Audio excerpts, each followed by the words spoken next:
Good afternoon. This is All India Radio and I am Valsa Williams with the Midday News.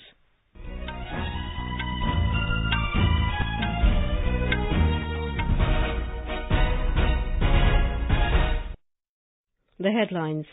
US says Masood Azhar meets the criteria to be designated as a global terrorist by the United Nations.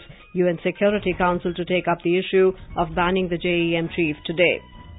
New Delhi and Washington ask Islamabad to meaningfully address international concerns on terrorism. Prime Minister Narendra Modi urges people to register as voters at the earliest and exercise their franchise in forthcoming polls. All Boeing 737 MAX 8 aircraft barred from entering Indian airspace from 4 p.m. today in the wake of Ethiopian plane crash. British Parliament to vote on new motion today to decide if UK should leave the European Union without any deal. And in cricket, Australia win the toss, opt to bat against India in the series deciding ODI at Delhi.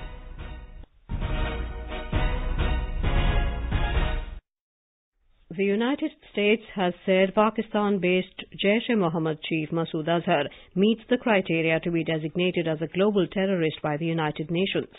Talking to reporters at his daily news conference in Washington, State Department Deputy Spokesperson Robert Palladino said US and India work together closely on counter-terrorism efforts, and that includes at the UN.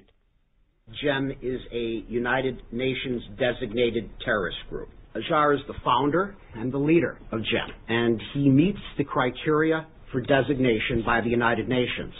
JeM has been responsible for numerous terrorist attacks and is a threat to regional stability and peace.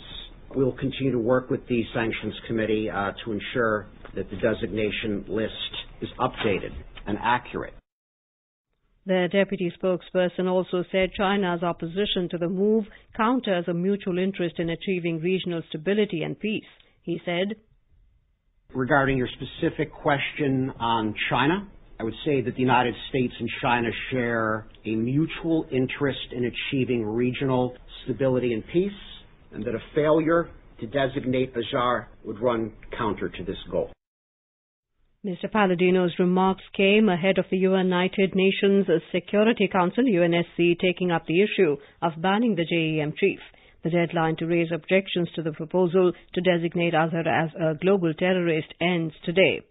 The proposal under the 1267 Al-Qaeda Sanctions Committee of the UNSC was moved by the US, France and UK last month after JeM claimed responsibility for the Pulwama terror attack. The proposal was under the no objection period, and committee members had a period of 10 working days to raise any objections. The committee makes its decisions by consensus of its members.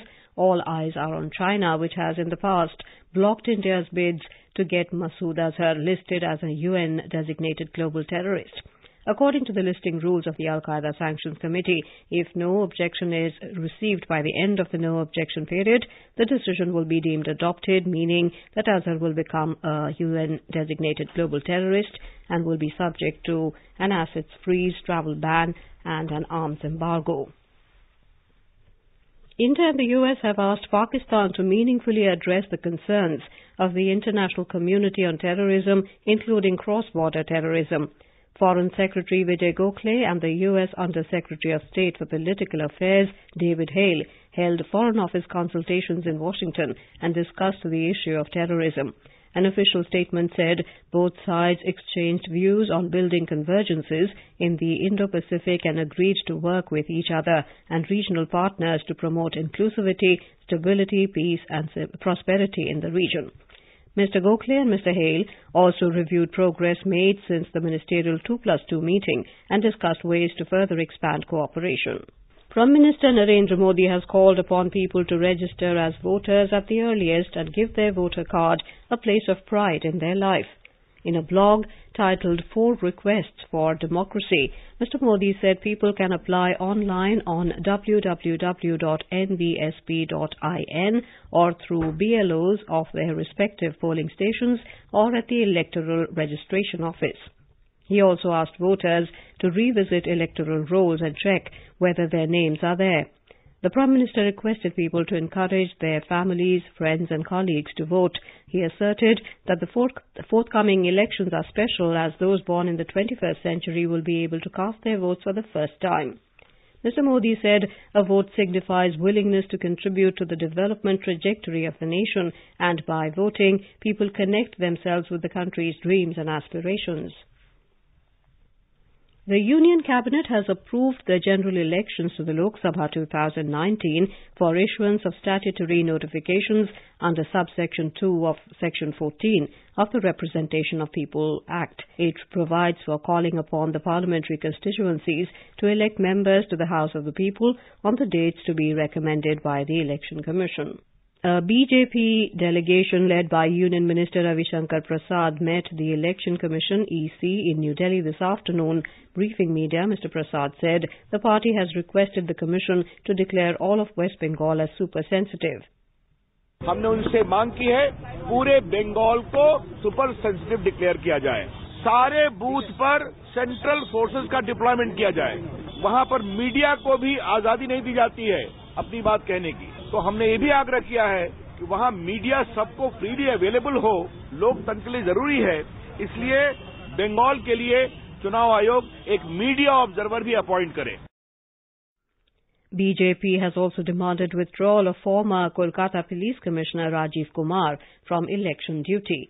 Mr. Prasad added that BJP has also requested the EC to take action against Congress President Rahul Gandhi for levelling unverified allegations against the Prime Minister yesterday in Ahmedabad, when the Model Code of Conduct is already in effect. Congress President Rahul Gandhi has said women will be given 33% reservation in central government jobs if his party comes to power. He was interacting with students of Stella Maris College in Chennai this morning. Mr. Gandhi said the current allocation for education and research is inadequate and it needs to be augmented. He said, I believe, yes, there is a place for private institutions, but government institutions also have their place and they should be the standard bearers. You look at the IIT, the best technical institution in the country, it's a government institution. So the government has a responsibility to set the benchmark. The Election Commission has debarred 102 leaders of Bihar from contesting Lok Sabha and Assembly elections for non-submission of election expenditure. Most of them are independents and candidates from registered parties of the state. Bihar Chief Electoral Officer H.R. Srinivasa said submission of election expenditure is mandatory for all candidates. He said the list of debarred candidates has been sent to concerned returning officers. In Assam, 3 ministers from Ahom Gana Parishad AGP have withdrawn their resignation and extended support to the Sarbanand Sonowal-led BJP government in the state. The decision was taken after AGP and BJP decided to fight the Lok Sabha polls together. AGP leadership met the Chief Minister in Guwahati today. Mr. Sonowal asked the ministers to resume duties immediately. Our correspondent reports that Atul Bora, Keshav Mahanta and Phani Bhushan Chaudhary had relinquished their ministerial berths a few months ago due to differences with the BJP over the Citizenship Amendment Bill. This is All India Radio giving you the news. For quick news updates, follow us on Twitter at AIR News Alerts. देखो देखो घड़ी है ये, सुनी तन्हा पड़ी है ये, जो समय का पूरा खेल है, दूजे हाथ बिना वो फेल है। कुछ ऐसा ही लोकतंत्र है, सब शामिल हो इसका मंत्र है। मतदान हर महिला का अधिकार, वो हर जगह बराबर की हकदार। तो बढ़ चढ़कर आगे आइए, जनतंत्र का फर्ज निभाइए। कोई भी महिला वोट देने से चूके ना। याद रहे इस महात्योहार एक भी वोटर छूटे ना। For more information, log on to nbsc.in or call Voter Helpline 1950.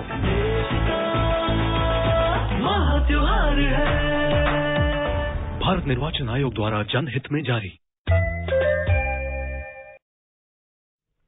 The Civil Aviation Ministry has barred all Boeing 737 MAX 8 aircraft from entering the Indian airspace from 4 p.m. today in the wake of the plane crash in Ethiopia, killing 157 people, including 4 Indians. It was the second crash involving the aircraft in less than 5 months. The Directorate General of Civil Aviation, DGCA, has already grounded all Boeing 737 MAX 8 operations of domestic carriers. Talking to AIR News, Joint Director General in DGCA, J.S. Rawat said, spice jet के पास में 12 aircraft हैं और jet Airways के पास में 5 aircraft हैं। Jet Airways के 5 aircraft तो grounded थे because of their commercial reason and इनके जो बाकी we have issued an order today जिसमें इनको हमने रिस्ट्रिक्शन लगा दी है to operation of this Boeing 737 max aircraft from Indian airports and Indian airspace. In Uttar Pradesh, the first meeting of the 3-member mediation committee on Ram Janmabhoomi Babri Masjid's land dispute case is being held in Ayodhya today. Last week, a 5-judge constitution bench of the Supreme Court, headed by Chief Justice Ranjan Gogoi, had referred the case to the panel for mediation. The court had said the proceedings should be conducted with utmost confidentiality to ensure its success. The committee comprises retired Apex Court Judge Justice Fakir Muhammad Ibrahim Khalifullah, spiritual guru Sri Sri Ravi Shankar, and senior advocate Sri Ram Panchu. The Supreme Court has clarified its last year's order on police reforms. The court today said officers having a minimum of 6 months tenure left in service can be considered for the post of Director General of Police DGP. A bench, headed by Chief Justice Ranjan Gogoi, said the recommendation for post of DGP by the Union Public Service Commission and preparation of the panel should be purely on the basis of merit. The Apex Court passed the verdict on a modification plea filed by former Uttar Pradesh DGP Prakash Singh. He had alleged that Apex Court's directive was being misused by state governments who were ignoring competent senior officers for appointment as DGPs. In Jammu and Kashmir, police and security forces have busted a terrorist hideout in Kulgam district. Arms and ammunition, including grenades and live rounds, were recovered during the search. One person from Yaripura has been arrested in this connection. Security sources said on specific information a search operation was launched at a residential house at Yaripura area yesterday. The British Parliament will vote on a new motion today to decide if the UK should leave the European Union (EU) within the 29th of this month's deadline without any deal in place. Prime Minister Theresa May made the statement last night soon after she suffered yet another massive Parliament defeat over her Brexit deal. MPs overwhelmingly rejected the agreement by 149 votes, leaving the deadline for the deal hanging in balance. Legislators in the House of Commons voted against the deal by 391 to 242. Opposition Labour Party leader Jeremy Corbyn called for the general election to allow the British public to decide who should lead them into the next phase of Brexit. EU has warned of no Brexit deal, saying that Brussels would not make any further concessions to help May win over the MPs. India will take on the Maldives in the 5th South Asian Football Federation SAF Women's Championship at Biratnagar, Nepal this afternoon.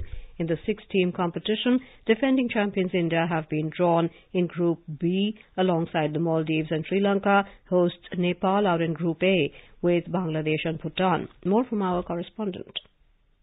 In a short while from now, India will take on Maldives in its first group match. India has a wonderful record in the tournament and remained unbeaten in 19 matches from last 4 editions of the championship. Captain Ashalata Devi said the spirit in the team is high, and given that they are the defending champions, opposite teams will be wary of them. The tournament is the last opportunity for Coach Rocky to fine-tune her team for crucial 2020 Olympic qualifiers round 2, which is scheduled to be held in Myanmar from 1st of the next month. Rajkumar, AIR News, Kathmandu.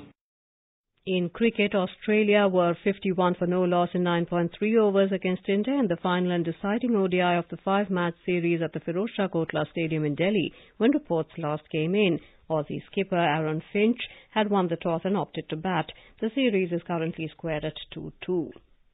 And now before we end the bulletin, the headlines once again. US says Masood Azhar meets the criteria to be designated as a global terrorist by the United Nations UN Security Council to take up the issue of banning the JeM Chief today. New Delhi and Washington ask Islamabad to meaningfully address international concerns on terrorism. Prime Minister Narendra Modi urges people to register as voters at the earliest and exercise their franchise in forthcoming polls. All Boeing 737 MAX 8 aircraft barred from entering Indian airspace from 4 p.m. today in the wake of Ethiopian plane crash.